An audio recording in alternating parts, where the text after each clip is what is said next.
रेखा के पिता दिल्ली में किसी तरह अपने और अपने परिवार का पेट पाल रहे थे। पर एक दिन अरे रमेश, तुम्हारी बेटी के तो समझो भाग्य ही खुल गए। वकील लड़के का रिश्ता आया है। अरे वाह, कब करना चाहते हैं शादी? वो लोग तो जल्द से जल्द ही करेंगे। बाकी शाम को मैंने रेखा को देखने के लिए बुला लिया है। तेरा घर छोटा है तो तुम लोग मेरे घर ही आ जाना। राकेश और उसकी बीवी सारी तैयारी के साथ रोहित और रेखा की शादी कर देते हैं। लेकिन अगले ही दिन देखो रेखा, शादी भले ही हो गई है, लेकिन तुम ये मत सोचना कि मैं किसी जोरू के गुलाम टाइप रहूंगा। रेखा को रोहित की बात अजीब लगती है। मैं ये तो सोच भी नहीं सकती और ना ही चाहती हूँ, लेकिन शादी के अगले ही दिन इस तरह की बात की उम्मीद भी नहीं थी। रोहित रेखा के मुंह से ये बात सुनकर गुस्सा हो जाता है। अरे, काफी जबान भी चला लेती हो। माँ ने सिखाया नहीं कि पति से कैसे बात करते हैं? रेखा अब चुप रहने में ही भलाई समझती है। रेखा, जल्दी से नाश्ता तैयार कर लो। आज पहला दिन है, सारे काम तुम्हें समझा दूंगी। ये नौकरानी है जो तुम्हें बता देगी कि कैसे कैसे क्या करना है। फिर इसकी कल से छुट्टी है। रेखा भी ससुराल में जी जान लगाकर काम करने लगती है। खाली समय मिलता तो पति के वकालत की किताब उठाकर पढ़ने लगती। ये क्या, जब देखो तब पढ़ती रहती है। अच्छा सुन, कल पिता के घर से 20,000 रुपए लेकर आना। मेरे छोटे बेटे की फीस भरनी है। लेकिन पापा क्यों भरेंगे उसकी फीस? अरे वाह जी वाह, पापा क्यों भरेंगे? तो ये बता, हम क्यों रखेंगे तुझे यहाँ? क्यों खाना देंगे फ्री में? अरे, क्योंकि मैं बहू हूँ इस घर की। तभी वहां रोहित आ जाता है। अरे वाह, बड़ी जबान चला रही हो। चुपचाप माँ जो कह रही है वैसा कर, वरना सामान उठा और जा अपनी झोपड़ी में। बेचारी रेखा क्या करती, पिता के घर जाती है, उनको सारा हाल बताती है। पिता भी जैसे तैसे पैसों का इंतजाम कर बेटी को ससुराल के लिए विदा करते हैं। देखा, अब कहां से आए पैसे?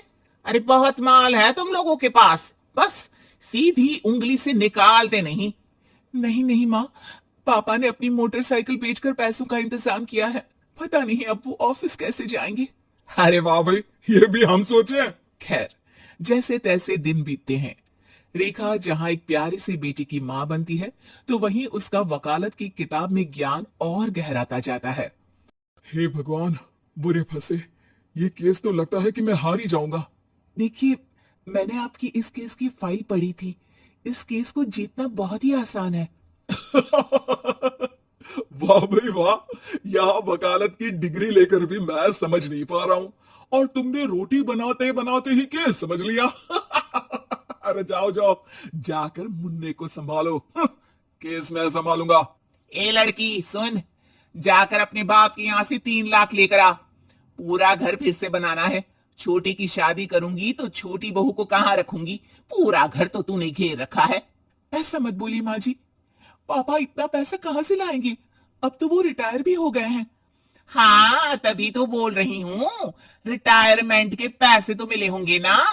लेकिन वो अगर आपको दे देंगे तो बुढ़ापा कैसे काटेंगे? रोहित रेखा की बात सुनकर गुस्सा हो जाता है। ए सुन, चल अपना सामान उठा, अपना बच्चा उठा और निकल यहाँ से।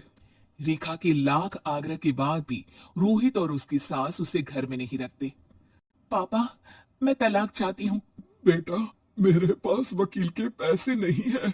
पापा, आप मुझे वकालत करवा दीजिए। अपना केस मैं खुद लड़ूंगी। इस बार रेखा के पिता भी उसे ससुराल ना भेजकर रिटायरमेंट के पैसों से वकालत करवाते हैं।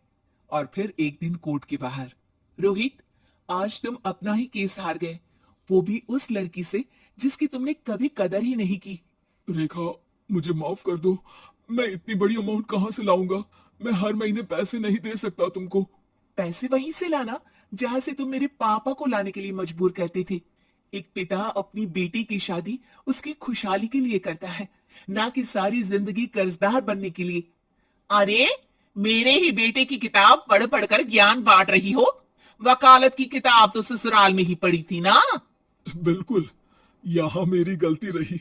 जिस पैसे से मैंने इसकी शादी की थी, मुझे वो पैसे पहले इसकी पढ़ाई में लगाना चाहिए था।